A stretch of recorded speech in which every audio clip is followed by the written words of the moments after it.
Hey guys, Creator Mom.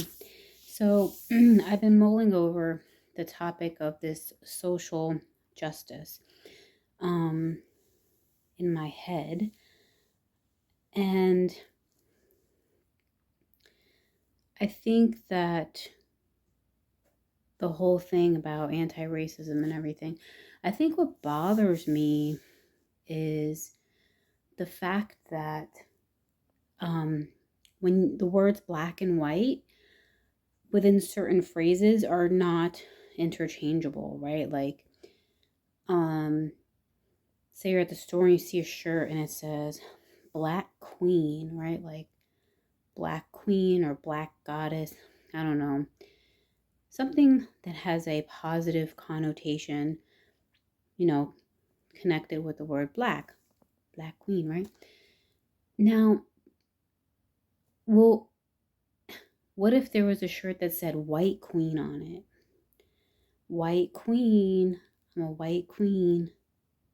That doesn't carry the same energy as the other statement.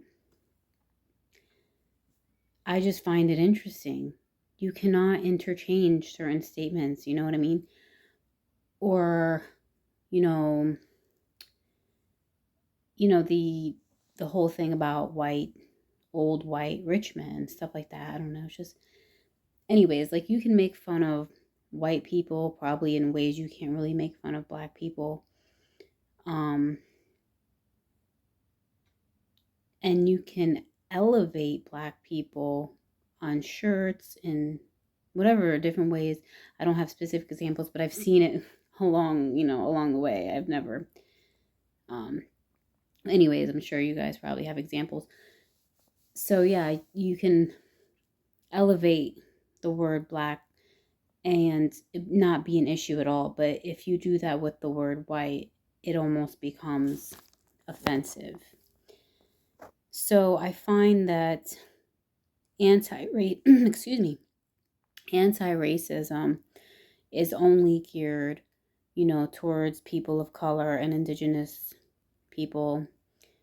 Um,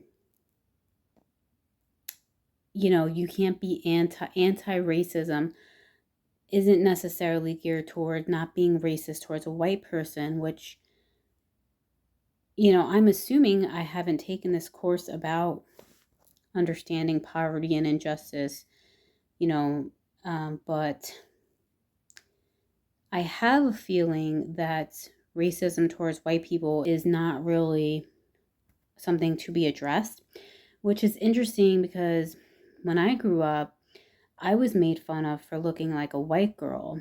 So racism towards light skinned people definitely exists. And if you're in Hispanic circles, you will feel that, especially like Puerto Ricans and stuff like that. Although there's plenty of white Hispanic people, right? Like Spanish people, Argentinian people, whatever. There's black and white and in between and in lots of cultures. So, it just upsets me that the whole anti-racism propaganda is just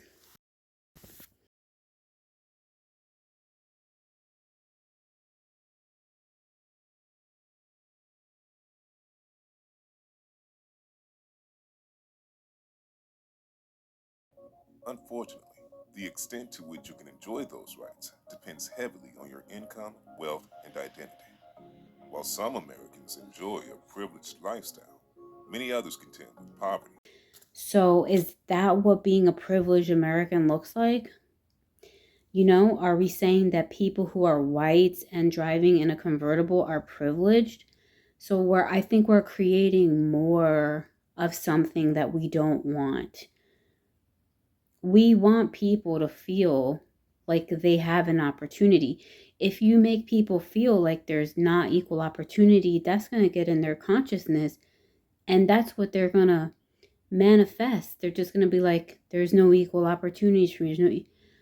I see so many resources. There is a lot of resources in our community. So that is one thing that I do like about social work. Like For instance, where I live, there is this place called Brighton Center, and they're offering even free courses for people to get educations, like for all different kinds of things. There's I just saw today they were offering something. There's a program that offers something for juniors and seniors in high school for like entrepreneurship and to these companies like Duke Energy and blah blah blah.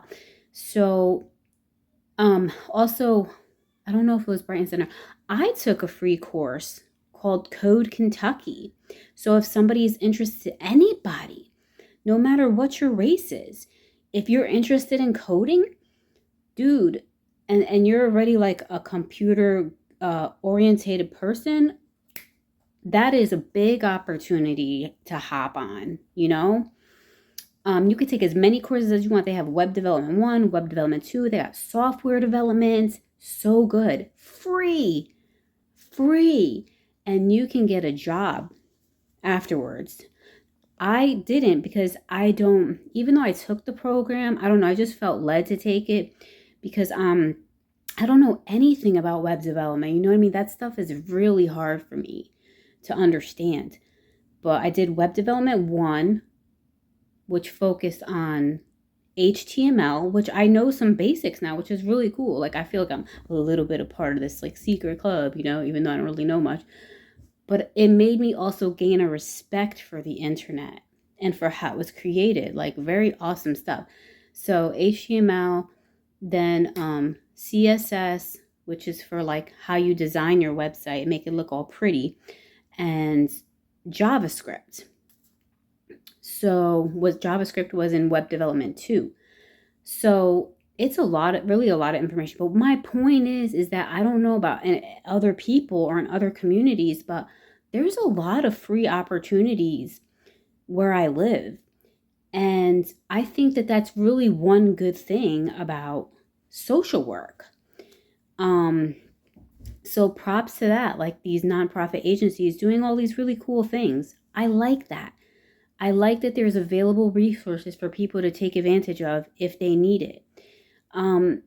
You know, I don't understand where the social justice thing is coming from, because if there's these free resources, that means that people can come and learn what they want and get jobs. And you know, if you make people believe that they can't get a job or a better job, like because they're black or because they're white or because they're this or that, that's going to be in their consciousness and that's going to affect their outlook.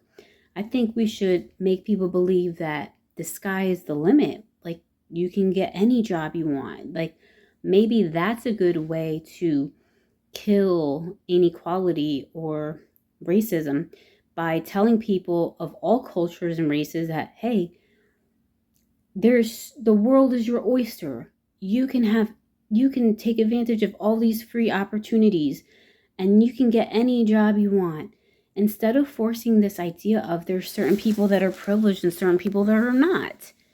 Because believing that is going to be a hindrance, I think, in my opinion. As where some people may think that believing that is going to be freeing. It's like, I don't think so. I think it's going to be limiting. So, I think that's all I want to share. Well, actually, I want to share one more thing.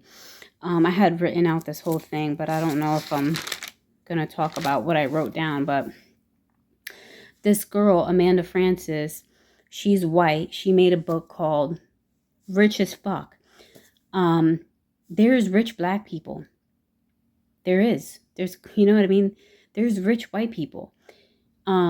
Anyways, in this book, she dedicated a section of it basically to apologizing, like essentially that, you know, she basically was saying like, I have to admit that I probably have white privilege, and that could be part of the reason why I'm here. But yeah, I still manifested this. I still believe, like, I didn't have no shortcuts because I'm white, you know? It's like, why should she even have to say that? It's sad that in this day and age that she has to say that. Like, it's not okay. Or people are going to say, well, you're rich because you're white. Oh my God. Well, I think the people who are saying that have to look at their own hearts and look at their own minds and where they're coming from. What kind of thoughts are they dwelling on?